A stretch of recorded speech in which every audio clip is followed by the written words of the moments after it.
va accueillir les héros de l'ombre, les héros du Téléthon. Leur détermination et leur talent sont à l'origine de nombreuses victoires. Je vous demande d'applaudir les chercheurs qui travaillent sur ces maladies génétiques.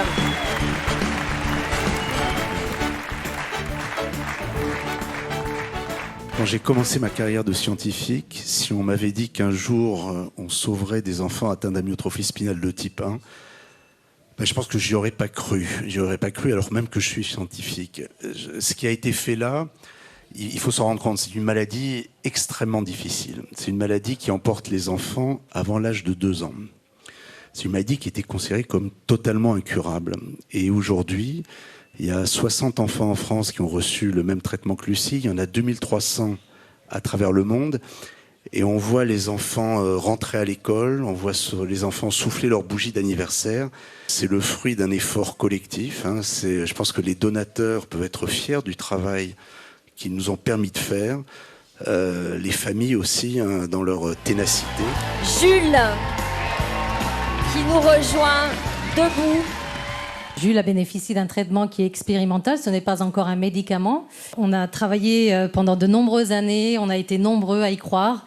Quand on voit les résultats maintenant, donc on est tous extrêmement fiers.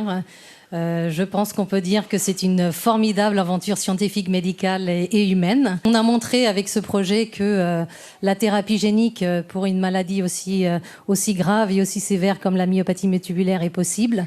Donc on peut traiter avec ce type de technologie, ce type de vecteur médicament, on peut traiter l'ensemble des muscles. Donc c'est vraiment une grande avancée. La recherche avance pour beaucoup de maladies, y compris des maladies qui étaient considérées comme incurables. On a vu le petit Jules, il a 6 ans et il continue de grandir. Il y a plein d'enfants comme ça. Ça fait quand même des dizaines d'années qu'on est sur la myopathie Duchenne. C'est la maladie emblématique du Téléthon. On n'a jamais été aussi près pour cette maladie.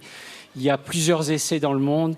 Généton a également un essai des malades qui ont commencé à être administrés avec ce traitement. 2 patients ont déjà été traités en France. Le 3e, on espère très bientôt à Strasbourg.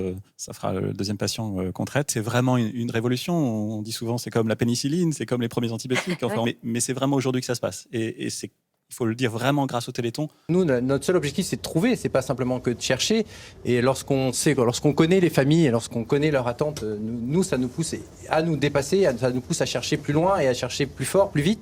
Ici, vous êtes à ISTEM. Nous, notre savoir-faire, ce sont les cellules souches. Dans le cas de la maladie de Matisse, qui touche les muscles, on va pouvoir produire des milliards de cellules musculaires.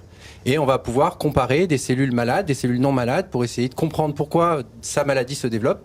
Et une fois qu'on a compris, on va pouvoir utiliser les robots que vous voyez juste à côté pour trouver des médicaments qui vont permettre de soigner la maladie. Et on a découvert cette année une molécule qui nous semble très prometteuse parce qu'elle est capable de ralentir le développement de la maladie dans d'autres myopathies et on espère pouvoir le développer en essai clinique. Le syndrome de Leigh, il y a à peu près 1000 patients en France, mais il y a 80 gènes qui sont responsables de cette pathologie. Le cas de Lou, c'est ultra rare. C'est la seule représentante en France avec une mutation dans ce gène-là. Donc pour nous, c'est bien évidemment un défi que personne d'autre ne relèverait, personne. C'est pas intéressant pour des boîtes de soutenir ce genre de recherche. L'État se désengage un tout petit peu de ces maladies ultra rares. Donc il n'y a que l'AFM qui est là pour nous soutenir.